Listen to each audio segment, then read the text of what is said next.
Brilliance Audio presents Powerhouse, Insider Accounts into the World's Top High-Performance Organizations by Brian Macneice and James Bowen.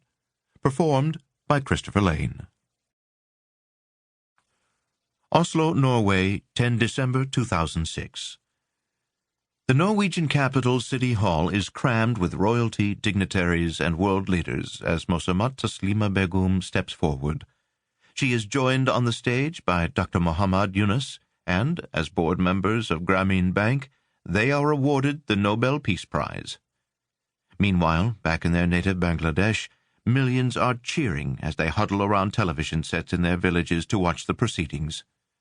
These people have borrowed money from Grameen Bank to finance micro-enterprises, and see both Begum and Yunus as representing them in Oslo, too. As stakeholders in Grameen, they feel that they are being awarded the Nobel Peace Prize and are celebrating this as the greatest day of their lives. Grameen Bank was founded by Dr. Yunus, an economics professor from Dhaka, in 1976 as a vehicle to create a poverty-free world. Through Grameen, Dr. Yunus invented large-scale micro-lending, providing villagers with small amounts of capital to establish micro-businesses and progress towards self-sufficiency. The basis for Grameen can be summarized using an extract from his acceptance speech. Human beings are not born to suffer the misery of hunger and poverty. To me, poor people are like bonsai trees. When you plant the best seed of the tallest tree in a flower pot, you get a replica of the tallest tree, only inches tall. There is nothing wrong with the seed you planted, only the soil base that is inadequate. Poor people are bonsai people. There is nothing wrong in their seeds. Simply, society never gave them the base to grow on. All it needs to get the poor people out of poverty is for us to create an enabling environment for them.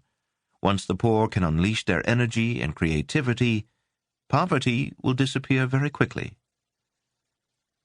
While over half of all borrowers have used their loans to rise from acute poverty, Grameen Bank is not a charity. Rather, it is a large, successful business. It has lent $13 billion in small tranches to the poorest members of Bangladeshi society, and since its foundation has been profitable in every year bar two, due to a major natural disaster in the country, not least as a result of maintaining a staggeringly high 97% recovery rate for its loans. Its asset base is $23 billion and growing, and it maintains a workforce of over 22,000. Without question, Grameen Bank is a great example of a high-performance institution. Educating a nation. While the bankers of Grameen and their borrowers use their microloans with a view to consigning Bangladeshi poverty to museums, on the other side of the world in Finland, life could hardly be more different. There, the Finnish authorities have created the most equitable yet high-achieving school education system in the world. With a radical and innovative model, in the eyes of many conventional education thinkers, they have produced amazing results. As measured by the Organization for Economic Cooperation and Development, OECD, Finland ranks at the top for educational attainment in mathematics, science, and reading. More impressively, Finland has the smallest performance gap across its student base.